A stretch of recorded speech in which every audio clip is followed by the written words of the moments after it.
students, today we will start a new chapter from class 12, Microbes in Human Welfare. Previously in chapter number 8 we have studied about the microorganisms affecting the human health and the various kinds of problems related to that of the microorganisms. But it is always not true that microorganisms only are associated with the diseases of human beings or the domestic animals or the plants. Some microorganisms are there which are quite useful to us, and we have exploited them. We are still using them in various industrial purpose as well as in our household activities, in the form of medicines, in the form of agriculture, and we are making the life of the people better by the use of these microscopic organisms. Now the microscopic organisms are the microorganisms. As we all know, these are very tiny, less than 0.1 millimeter, and some of them very small to be seen even with the help of the compound microscope. We need an electron microscope to see them. So if we see the type of the microorganisms around us, we can broadly divide, or we can categorize them into various groups, like for example bacteria. Now bacteria are ubiquitous. Any kind of microorganisms are almost universal in its appearance. Of course, if we talk about the algae and all, they are not, but in case of bacteria can grow in almost every kind of situations, be it thermal vent, be it a desert, be it cold, that is ice capped polar regions, and various other places. They can live even inside our body. They can live on the skin. They can cause various diseases. They can be useful also. So bacteria is ubiquitous. They had been from the time the formation or the origin of life has occurred on this earth. Next is fungi. Fungi are also microscopic. Of course, there are certain fungi whose fructification, so the fruiting bodies, are easily visible, but as far as the mycelium is concerned, as far as the filamentous body is concerned, they are inside the substratum, so we cannot see them with our naked eye. We need a microscope to see them. Viruses, of course, are on the borderline of living and non-living, and when they are inside the host cell, they utilize the components of the host cell, multiply themselves and establish themselves. Some of them can live for a very short duration of time in our body or the body of any kind of living host, and they leave the body, and some of them it is very difficult to ward off them, including the immune system of our body, which we have talked about in our last class of the human health and diseases. Protozoa are also certain organisms, microscopic organisms, which are capable of causing diseases. As the common one, we know that Plasmodium causes the malaria. Then algae are microscopic plant organisms, which also belong to that of the microorganisms, and they are also utilized in making biofertilizers. We will be coming to that part when we will be reading that how the microorganisms are helpful in as the biofertilizers, or in improving the production, crop production, that is use of microorganisms in the field of agriculture. Then Viroids are the one which does not have a protein capsid. Virus has a protein capsid and it has a nucleic acid, but viroids have the nucleic acid. They are not bounded by a protein capsid. And prions are the protein particles which are infectious, which are capable of causing any kind of diseases in the living organism. So these are the various types of microorganisms. What is a microorganism? That is a microscopic organism. We need a instrument to see it, the microscope. It can be a compound microscope, and for much more finer details of the organism, as well as those which are very small, for them we need a electron microscope to see them. So since this chapter deals with the welfare means, of course, the how to supplement the human population on this earth with the usefulness of the microorganisms. That is what this chapter is dealing with. So there are various sections which are dealt with in this chapter. That is, what is the utility of microorganism as per as the household products are concerned, what is the utility of microorganisms as far as industrial products are concerned, what is the usefulness of microorganisms in terms of sewage treatment, because we know they are very good decomposers, isn't it? So they can get rid of the biological waste at a very faster rate. And then of course the use of microorganisms in the field of medicine, in the field of agriculture, as a biofertilizer or biopesticide. So those things we will be coming gradually, but today what we are going to read about the usefulness of the microorganism. The two topics which we are going to discuss today is microbes in household products and microbes in industrial products. These two we are going to deal today in our class. So at first, microbes in household products. See, if I'm not wrong, from the time immemorial, human beings have been using curd in their that is in their food, because they were much aware of this bacteria which is lactobacillus. Now this lactobacillus bacteria, we all know that how to prepare a curd. This curd producing bacteria, there are not only lactobacillus group, but there are streptococcus also. So there is a group of microorganisms which are responsible for the formation of curd, and they are togetherly known as your lab. Okay, what is this? Lactic acid bacteria, a group of bacteria which can produce this lactic acid, and as a result of it, the lactose present in the milk can be converted into that of the lactic acid, and of course it enhances the quality of the milk, in the sense when the milk is converted into that of the curd, then it is supplemented with that of the vitamins in presence of the microorganisms which are present in our gut. So once we are eating that curd, when it comes in contact with those symbiotic bacteria which are present in our alimentary canal, especially the E. coli bacteria, they supplement it with the help of formation of vitamin B12, and they also help in the formation of vitamin K. So that is how the supplement of the curd takes place, and that is a very easy food to be absorbed by the body, and it has an immense utility compared to that of the milk. Some people are lactose intolerant. That means they cannot digest the milk. So for them, curd is a good alternative instead of taking the milk. So this lab or the lactic acid bacteria are a group of bacteria which belong to the genus Lactobacillus and Streptococcus. What they do is that they, by the help of perhaps the process, that is the lactic acid fermentation, which results into formation of curdling of milk. So this bacteria, basically the Streptococcus helps in the curdling of milk, and the Lactobacillus helps in turning the milk into curd. So finally that good texture is obtained in the curd. You might have heard about yogurt. Yogurt is a form of curd in which the organism used is different, and of course it is having sweetness in it. Sweet is added to it and fruits are added to it, but it is also of very good importance, and it's a good food supplement. It is now used commercially also, and it is marketed also. So that is the use of this lab bacteria in the formation of curd. And how the curd is formed, that milk is at first boiled, then it is lowered to a temperature, room temperature, or just little bit above the room temperature, say 37 degrees Celsius. Then a spoonful of curd which is previously made is added to it, which is called inoculum, which contains millions of microorganisms, that is lactobacillus bacteria, and gradually it is mixed, it is stirred, and it is settled, and it is kept intact like this, and overnight the formation of curd takes place, because bacteria multiplies with binary fission at a very faster rate. Within 20 minutes they double themselves. So very fastly, within 5 to 6 hours, the settling of the milk into curd takes place.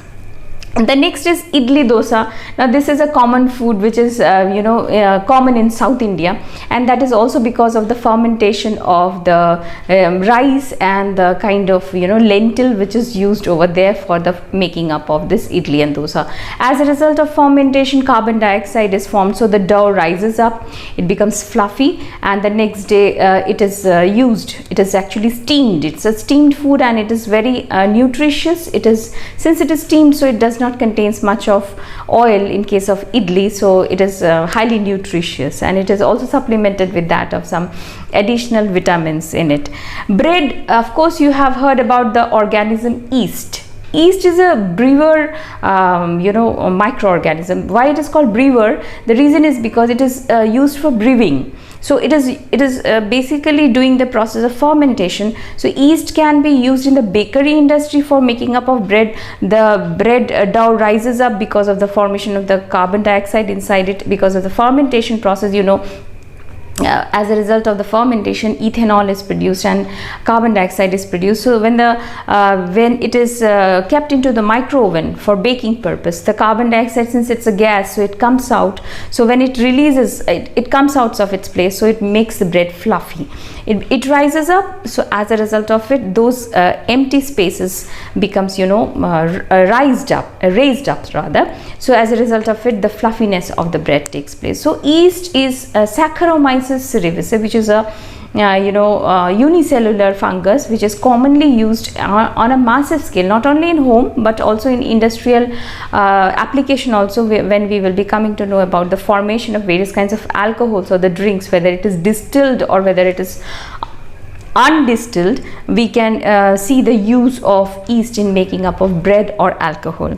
Next, there is a drink which is mentioned over here. It is coming under household because it is not made industrially. It is a local drink. It's again a drink which is obtained from a palm plant, that is juice of palm plant in South India, where it is acted upon by the yeast, and it is converted into a drink which is of course undistilled drink, and it is commonly used for drinking by the local people in the South Indian part of our country.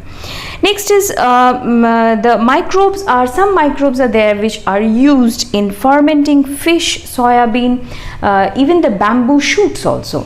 Northeastern parts of our country, if you go to Meghalaya, if you go to Mizoram, Nagaland and all those places, there are the people, actually they are, we can say they are the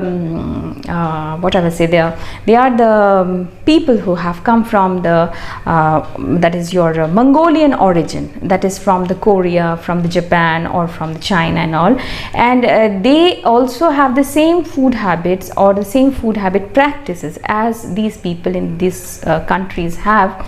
So they go for taking fermented food, that is fresh meat or fresh fish or the bamboo shoot which is very young. They are treated with that of the microorganism, and as a result they are softened and they are enriched with some extra vitamins and all, and they are delicious to take upon. So those are the household you can say utilization of the microorganisms in converting the food to be a little bit enhancing the taste of the food, and people love to take them. Cheese. Now cheese is again very commercially exploited also, and in home also the cheese can be made by the use of lactobacillus bacteria, by the use of the streptococcus bacteria. There is Propionibacterium shermani, which is used actually industrially for the ripening of the cheese. So when the cheese is treated with various strains of microorganisms, the taste of the cheese, the quality of the cheese, the color of the cheese also varies, and depending upon that only the cheese are sold in the market and they have the market value. So as I was talking about Propionibacterium shermani, which is used in making Swiss cheese. So the ripening of the cheese with the application of this that is your organism makes the cheese of very high quality and high in demand. Then there is that is Roquefort cheese. That is Penicillium roqueforti is the microorganism which, when is treated with the cheese, it results into this Roquefort cheese. So that has a different sweet kind of smell in it. So flavor is different, smell is different, quality is different depending upon the microorganisms which are being used in making up of cheese or the making up of curd or making up of yogurt in the house. So these are the various applications of the microorganisms in our day-to-day life. and in making various kinds of products which we are regularly taking it, and which are a kind of food supplement, and which is delicious also, and which is having a lot of good that is your flavor, good smell, and all these things. Next is the microbes in the industrial products. Now this is very important in the sense, when we have to think about microbes in terms of industrial product, we have to think about utilizing microbes on a large scale. The products obtained should be beneficial. The reason is because if the products are not in sufficient quantity, then economically it will not be of any use, isn't it? So for this, when the fermentation process is taking place, like for example alcohol industry, if we are using yeast for making up of alcohol, where we are using different kinds of substrates, different kinds of microorganisms. So depending upon the substrate and depending upon the microorganism, the taste of the alcohol, and also whether the alcohol is distilled or whether it is undistilled, the alcohol is also of various types, and it is being enjoyed by the people, and it has various other medicinal applications also. You know, these alcohols are a good preservatives, in the sense that they can be utilized for the preservation of the bioactive molecules of certain medicines, like the homeopathic medicines. You might have come across the homeopathic medicines. When you're taking it in your tongue, you get a tangy, not a stringy type of taste. That is because of the alcohol, because the bioreactive molecules of the homeopathic medicine, which is basically of plant origin or animal origin, can be restored well or can be preserved well in the alcohol. So alcohol as such, it's not that just for drinking or for enjoyment purpose alcohol is made, but it has various other applications as well. Now the beverages, as we were talking about, so when we have to think about production of alcohol on such a large scale, we have to think about a bioreactor, okay, or a fermenter as it is called as. And this fermenter is having various controlling things. Cooling water is being added, then the water, after being utilized, there are some outlets to be removed. There are fans, there are swirlers which will be agitating the substrate, and there are places through which the microorganisms can be added. There are the things inside the bioreactor through which the pH can be measured, because every microorganisms have different temperature for its growth, different pH in which they can grow. So that can be controlled by means of these kinds of things which are available within this bioreactors or the fermenters. And of course it is by means of the fermentation only, alcoholic fermentation, that the various substrates, when they are treated with various kinds of microorganisms, are converted into various forms of alcoholic drinks. And as I told you, depending upon whether they are distilled, whether they are undistilled, the alcohol which are prepared are also different. Like for example, undistilled, if you talk about undistilled form of drinks are your champagne, red wine, toddy, just now we have talked. So these are the undistilled form. And if you talk about the beer is also undistilled. If you talk about the distilled form, distilled forms are what? Distilled forms are rum, they are whiskey, they are brandy, gin. So these are the distilled forms. So depending upon this quality of the substrate, whether it is a fruit juice, whether it is molasses, whether it is the malts which are acted upon, definitely the price of the drinks also varies, that is alcohols also varies, and its market value also varies from product to product. Okay, next is antibiotics. Now this antibiotics we have clearly discussed in our previous chapter of human health and diseases, but still antibiotics, as you know, first we should know that who coined the term antibiotics. It was Salman Wickman, or you can call it, in 1942, who coined the term antibiotics. Anti means against and biotics means life.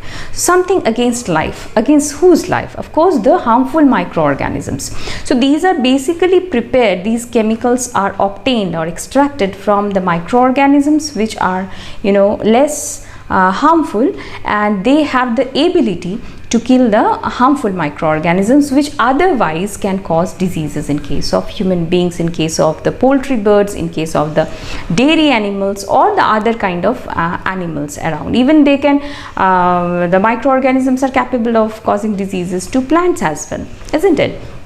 So the the antibiotics was first being worked upon by Alexander Fleming. We know that it was 1928 when suddenly or accidentally, so that is why it is called serendipity. Serendipity means accidental discovery.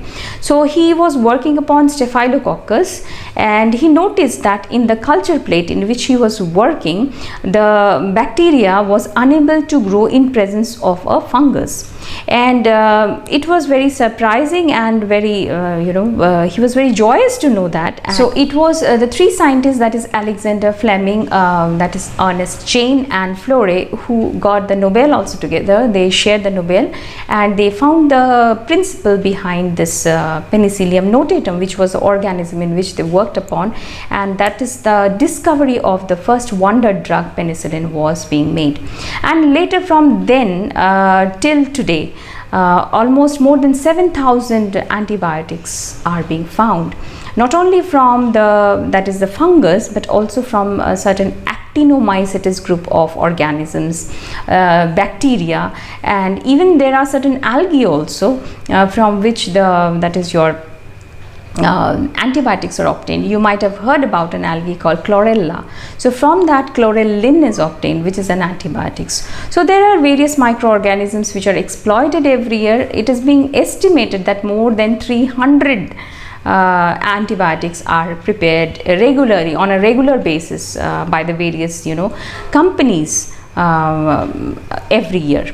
Okay, now the application of antibiotics we have learned about. Now depending upon what the antibiotics are being isolated or being prepared, is that the antibiotics must be a broad spectrum antibiotics. It should not have much side effects on the person who is using it, like it should not have any nausea, vomiting, any kind of a headache or any other kind of symptoms, skin irritation and all those things. And it should not give a chance to the microorganisms for becoming resistant, drug resistant. So keeping all these things into mind, all across the world people are working upon on a regular basis upon the different species of the microorganisms, including the bacteria, including the algae, including the fungus, to find out the different types of antibiotics. And the next thing which is being discussed in your book about microbes in industrial product is about the chemicals. Now what are these chemicals? Means the acids which are obtained, which domestically also we are using, sometimes on a commercial way also we are using. You have heard about vinegar. So Acetobacter aceti is the bacteria which is utilized in making vinegar. And then there is acid like that of lactic acid, which is obtained from lactic acid lacti. So there is the formation of your propionic acid, butyric acid. So all these acids are obtained by exploiting various species of microorganisms on a commercial basis to obtain the various kinds of acids. Gallic acids is obtained. So various kinds of acids can be obtained by utilizing the microorganisms on a large scale. Okay, of course they undergo the various process of fermentation resulting into the formation of these kinds of acids, and which is prepared on a large scale and being utilized for the benefit of mankind. Next is enzymes. Now these are very bioactive molecules which are prepared inside the body of the organism. But if we exploit the microorganisms in making up of these enzymes, then these enzymes can be a wonderful thing. You might have heard about stain cutters. There is an enzyme called lipase. Now when we use this lipase in the form of detergents, then they have the property of dissolving any kind of stain on your cloth which is as a result of any kind of oily stains. So removal of dirt can be done by the help of this lipase. Then there are fruit juices which are being these fruit juices are actually acted upon by that is your enzymes like that of your pectinase. So what do these enzymes do exactly is that they clear, that is the fruit pulp, if at all it is present within the fruit juice. So they act as a clearing agent in that way. So this way the production of the enzymes on a large scale for commercial use is being made on large scale for the benefit of the mankind. Okay, then there is another enzyme which is called streptokinase. Now this streptokinase is the enzyme which acts as a clot buster. Now what it is, that is those people who have any kind of a myocardial infarction, that means they had undergone a kind of heart attack, and due to which they had a clot within the blood vessels, then by the application of this streptokinase enzyme, this clots can be internally only, it can be minimized, or it can be totally bursted off, and the person can get rid of the problem of the internal hemorrhages which happens because of the myocardial infarction. And the last comes the bioactive agents on a commercial scale. Bioactive agents are what? These are the substances which are of medically important, health wise it is important for the maintenance of the health. Like for example, cyclosporin A. Now what is the cyclosporin A? Is a kind of substance which is obtained from a microorganism which is acting as immunosuppressive agent. Okay, it is acting as immunosuppressive agent. That means what? The people who have undergone any kind of organ transplant, so that they can just accommodate that organ in their body, and the body's immune system does not fights it and does not destroys it. For that, this cyclosporin A is being given to such kind of patients who has undergone the organ transplant. So it is an immunosuppressive drug which is obtained from a microorganism. The name of the microorganisms is Trichoderma purpureum. So from this organism, the cyclosporin A drug is obtained.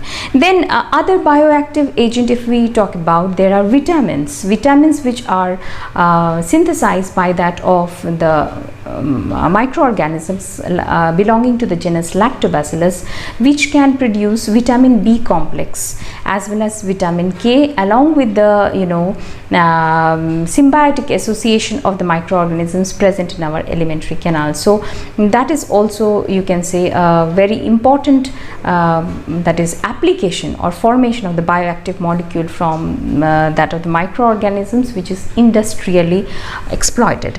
Then there is a microorganism called Monascus purpureus. Now this produces a substance which is called statins.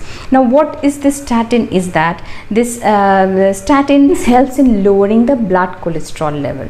So such is the importance of this bioactive agents which are obtained by exploiting the various forms of microorganisms for the welfare of the life of the human beings. So today we discussed about the usefulness, and in this chapter basically we are going to discuss about the usefulness only. And here we discussed today in the microbes in the household products and the microbes in the industrial products in broad terms. The next day we are going to discuss about the microbes in the treatment of sewage, and of course the other applications of microbes in the human welfare. That's all for today's class. Thank you.